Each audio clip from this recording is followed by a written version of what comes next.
Well, good morning, ladies and gentlemen. I'm Don Dunbar, the Adjutant General for the state of Wisconsin. I want to welcome Governor Walker this morning, and thank you for joining us, sir. On behalf of the Homeland Security Council, it's my privilege this morning to present to Governor Walker the annual report on Wisconsin Homeland Security. Let me start by introducing the members with me from the Council.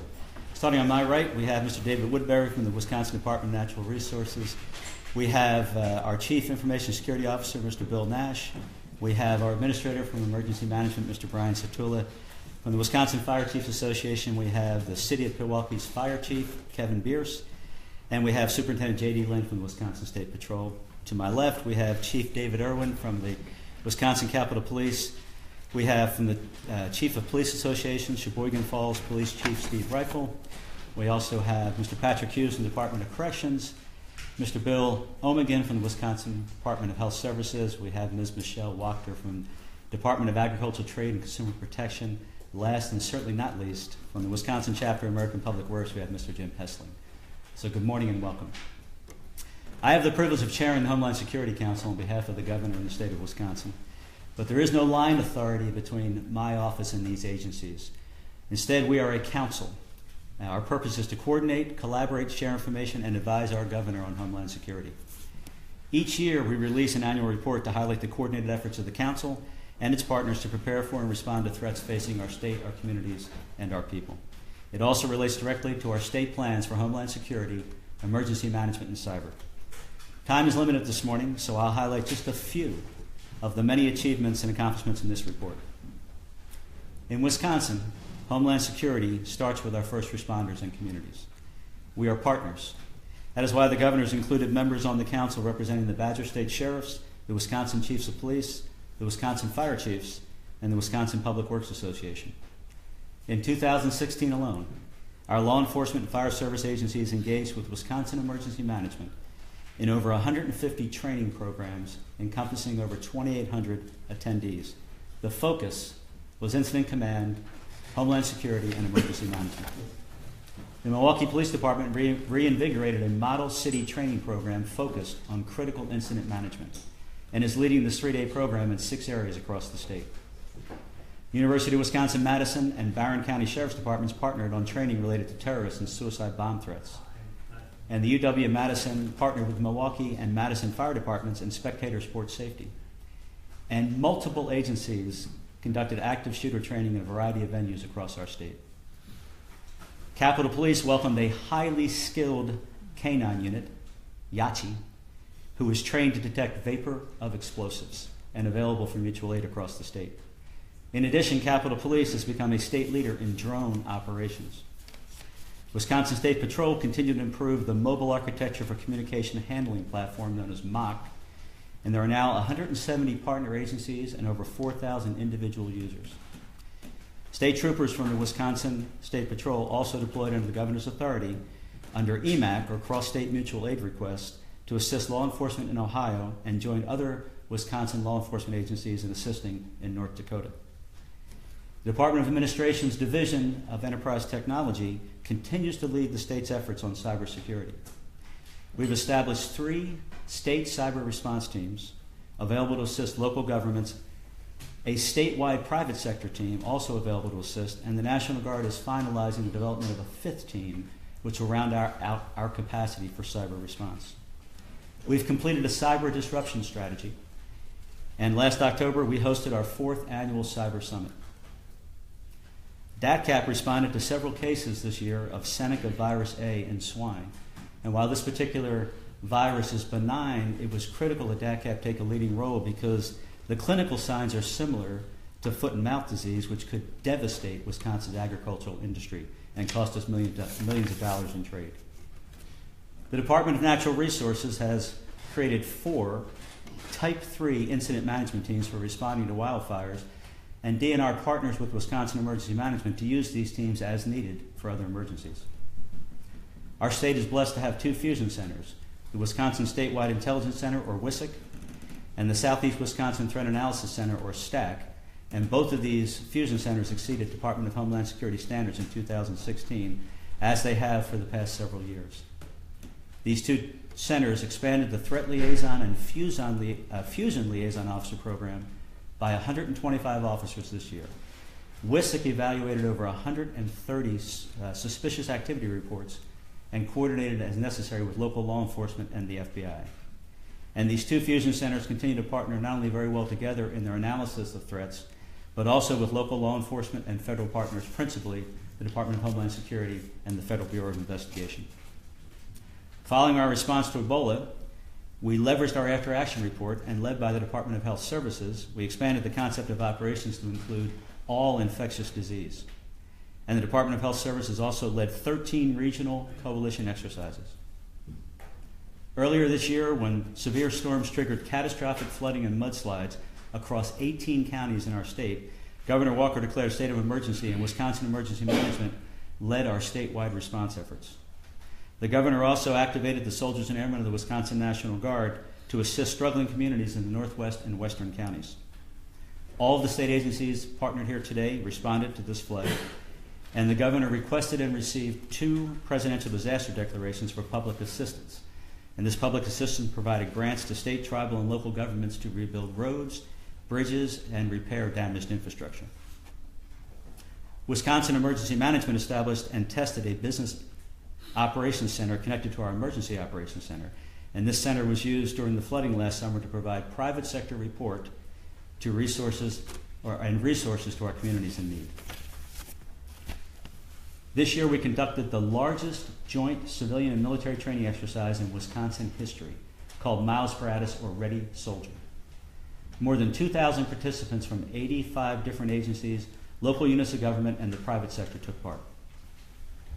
Building upon this success, the Public Service Commission of Wisconsin, in partnership with Wisconsin Emergency Management and the National Guard, is busy finalizing with our electric utility partners a new exercise for 2018 that will be known as Dark Sky, which will exercise a long-term power outage in the state of Wisconsin. The Wisconsin Department of Administration and Wisconsin Emergency Management created an air coordination group which oversees all state air assets, including DNR and volunteers with the Civil Air Patrol, to make sure that we dispatch the right aircraft for the right emergency situation. And led by my partner, Brian Satula, Wisconsin Emergency Management received emergency management accreditation under the nationally recognized Emergency Management Accreditation Program. This is no mean feat. It is rigorous, with 64 separate national standards, which reflects WEM's growing level of professionalism across the board. And lastly, with state and federal funding, we opened a new state-of-the-art State Emergency Operations Center with enhanced communication and audio-visual capabilities, which will help us respond more effectively to statewide emergencies. In this same facility, there is an upgraded and expanded National Guard Joint Operations Center and a brand new cyber facility which will house the growing National Guard cyber capability for our state. Governor Walker, it is my sincere privilege to serve as your Homeland Security Advisor and to chair this council, and it's my privilege to present this annual report for 2016. Thank you, sir. Thank you.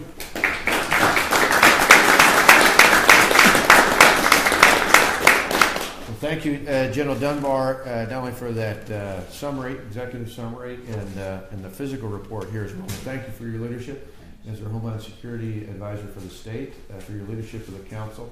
Particularly thank you to you. And thank you to the 15 other members of the council, many of whom are represented here today. We appreciate both your presence, but more importantly, your good work.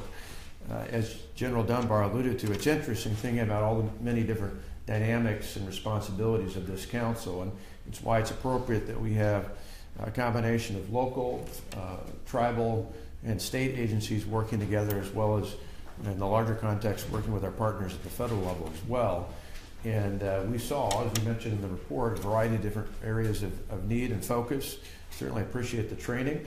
I just love the name Miles Gratis, which is great to begin with. Over the years, I love pointing out when I'm at the Coast Guard facilities in Milwaukee that just remember Simple Gratis, which is their logo or their slogan motto as well.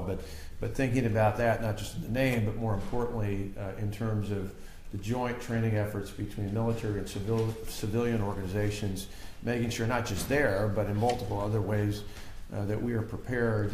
As we've seen so many times in the past, those sorts of advanced training requirements and responsibilities put us in a much better position to be able to react when whether it's natural or man-made occurrences take place, and certainly appreciate the council's leadership in working with all of our different partners, bringing people and agencies and organizations together. Certainly appreciate the renewed and ongoing interest in cybersecurity in the many different facets, not only with our annual conference, but understanding that's an increasing area of concern and it affects so many different aspects of our life. So that's incredibly important. Looking at the accreditation for WIM, Wisconsin Emergency Management, really is spectacular. Thinking about reaching out this last fall, coinciding almost specifically timely wise as well with the opening of the new State Emergency Operations Center, which I think shows another commitment from the state to partner again with our local, tribal, and federal partners to make sure that we've got all the right, not only people, but the right assets, making sure that we're trained and up to those accredited standards, making sure we've got a state-of-the-art facility, and then able to go out and operate and implement those policies, implement those training. We saw it, as was mentioned in particular, with two of the flooding and mudslide occurrences we had last year, both in the far north through the Superior area, and then again in the west and southwest. Unfortunately, as part of that, we saw, not through any actions, but through the impact of Mother Nature, that we lost a number of individuals, including a former mayor and assistant fire chief. But just a reminder to us that even as well prepared as we are, even with all the technology and advances that we have, that we never know what's going to happen next. And so we often say at gatherings like this, we need to prepare for the worst and hope for the best. And hopefully life takes us somewhere in between. But we know if we're not prepared, if we don't have a plan, if we're not training, if we're not renewing our attention to this, it'll catch us off guard. And thankfully we haven't been.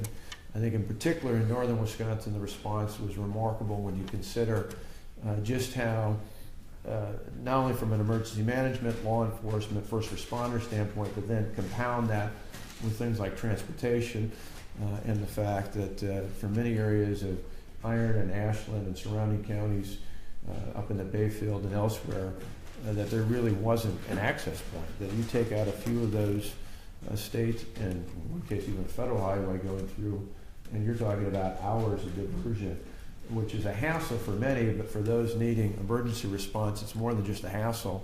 It could be a matter of life and death. And again, because of the plans that were put in place, the actions that were taken, particularly at one of the tribal sites, making sure, I remember part of it was transporting a number of individuals for dialysis and making sure that component was made. It just reminds you, as we've seen elsewhere around the country, whether it was with Sandy or Katrina or elsewhere, that we can have all the technologies in the world, but when power goes out, when transportation goes out, we've got to be prepared, not only with state-of-the-art technology, but we've got to be prepared even at the most fundamental levels. And so I appreciate the work of the council.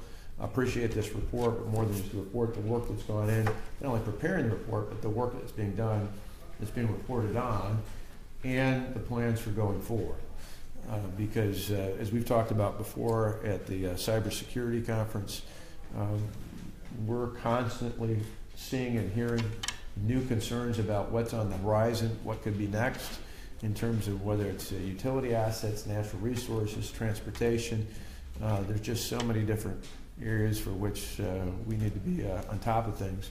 And probably the last thing to wrap up with that, and then take some questions to the media on this initially and anything else, but is, and we've stood in this room before with many of you joined with us or were your representatives at the time talking about the See Something, Say Something campaign.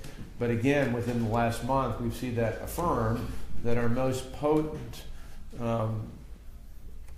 weapon, if you will, or our most important asset that we have in terms of combating the Homeland security threats that we face in this state goes beyond just the people and the organizations assembled in this room.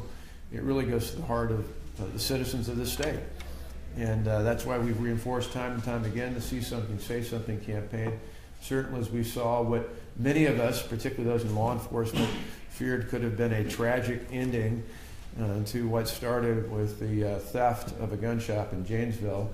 I think many of us were worried as that hunt was going on that that would be a rather bitter and probably a dark end conclusion to that situation. And because of a citizen who was aware of his surroundings and on top of things, and then found a way to ease out and inform local law enforcement, and we were able to have a fairly certainly a successful, but a fairly quiet, in terms of what many of us had feared, outcome to that, which is what you dream of, but could not have happened if people weren't paying attention in their surroundings. And so it's yet another reminder why this report is great, the work that's being done is important, but we need the help of people all across the state to make sure that certainly they're aware of their surroundings, and that when you think of Homeland Security, the most important contact, while we love the FBI, we love our partners at the federal level and others who help us get information, access to technology and other things, the most important tool is everyday citizens in the state, letting people, whether it be a local police officer, a sheriff's deputy, a state trooper, a DNR warden, a local firefighter, whoever it might be, someone they come in, someone they come in contact with. If people see something that seems a little bit strange, let those professionals know, and it's probably the easiest at the local level, and they can pass that information on and have access to all the different assets we talked about to reach a positive conclusion and to avoid the sort of things that we plan for actually ever occurring. So that, I guess, part of it today, why we wanted to accept this report publicly, is not only to thank all the members of the council that are here, but also to yet again remind the citizens of the state that they themselves are probably one of our most powerful partners in terms of avoiding the sorts of things that we prepare for in terms of Homeland Security here in the state of Wisconsin. So with that, you guys from the media, if you've got questions, I'll take them. Like I said, initially if you got on this, but I know you probably have on a few other things too, so that's fine. There's that pause before the next one's gone, right? Governor, I was going to ask about the President Trump's first 100 days are coming up. Can you reflect a little bit on what you've seen so far, how you assess his first 100 days, and maybe talk a little bit about, what would you do differently if you were president? I don't like to go back in time, so I don't know, I'll relive that. But to me, actions speak louder than words. And so what I look at is not what he says or even what he tweets, but more importantly, what actions are being taken place. And certainly from the standpoint of a state that's heavily dependent on manufacturing, heavily dependent on agriculture, certainly I appreciate some of the actions his administration has taken in terms of easing some of the obsessive regulatory burden that the federal government in the past had put on farmers and manufacturers in the state. I think he's done a good job in terms of putting in place a top-notch cabinet. We were just at a deployment on Saturday. When I was overseas in December, General Mattis's name coming up as the Secretary of Defense not only bode well with American service members, but with coalition members that were there. I think if you look at down the line, any number of positions he's put throughout his cabinet have been positive. Certainly a lot of attention of late has been on areas around the country, or around the world, I should say, like Syria and North Korea.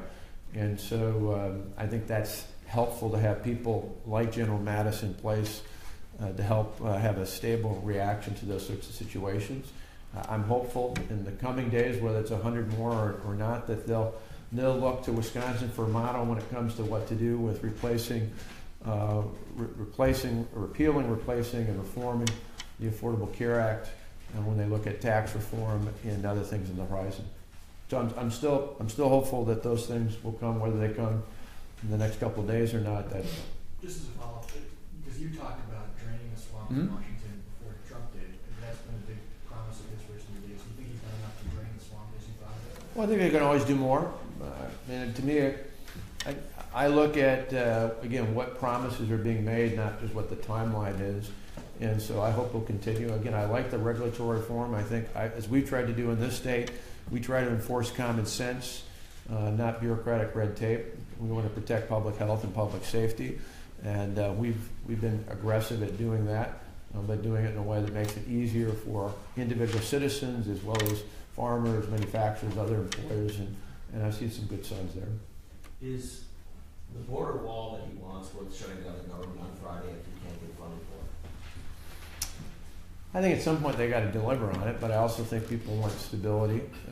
It's one of the benefits of being in the States is we not only have a requirement of a balanced budget, our government doesn't shut down when budgetary debates happen.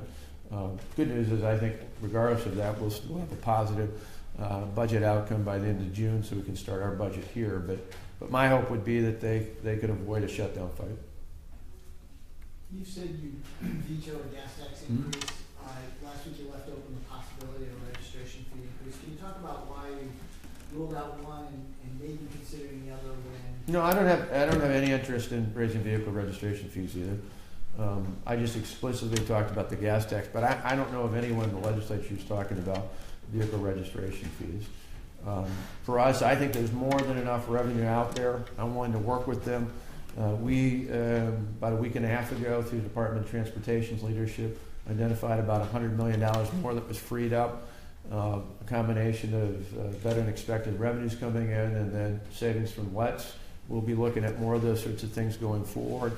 I've said repeatedly in my meetings with the Speaker and the Senate Majority Leader that I think we can free up some more money looking at general purpose revenue in the state budget and some other areas that we think we can save on. We're willing to put more in, whether it's to offset things like transit or other parts of the state budget that would free more up. We're open to doing those sorts of things, but we're a long ways off. We're still in the middle to late part of April.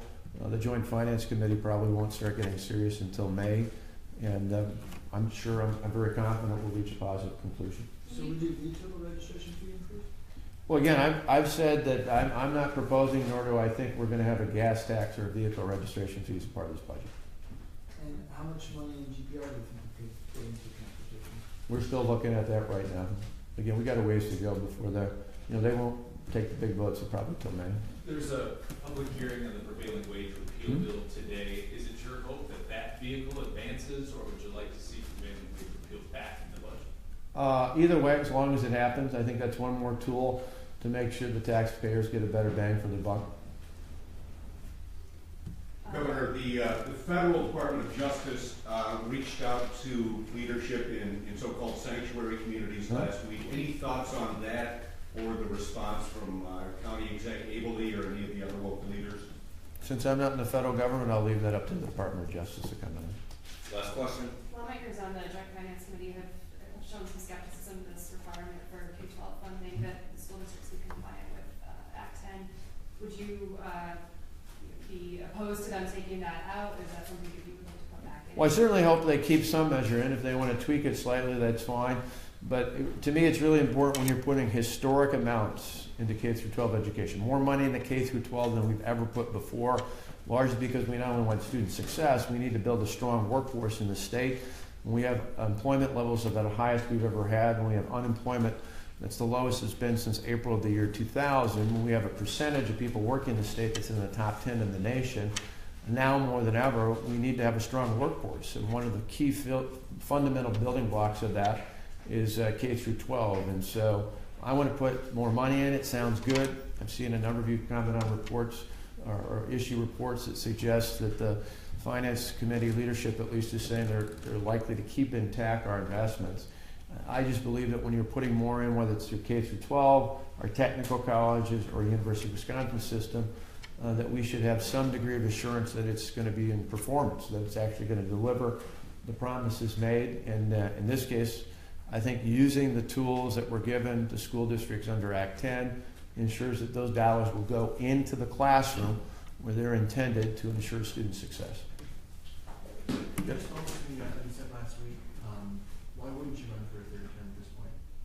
What's that? Why wouldn't you run for a third term? Well, that's what I said. I said when employment's higher than it's ever been, when we're in the top 10 consistently for percentage of people in the workforce, when ACT scores are in the top 10 in the nation, when healthcare systems are in the top 10 in the nation, when we look at the number of graduates we have in high school in the nation, we're in the top 10. That's why I said, why wouldn't I run? But I'll make that official sometime after the budget comes out. Great. Thanks, everybody.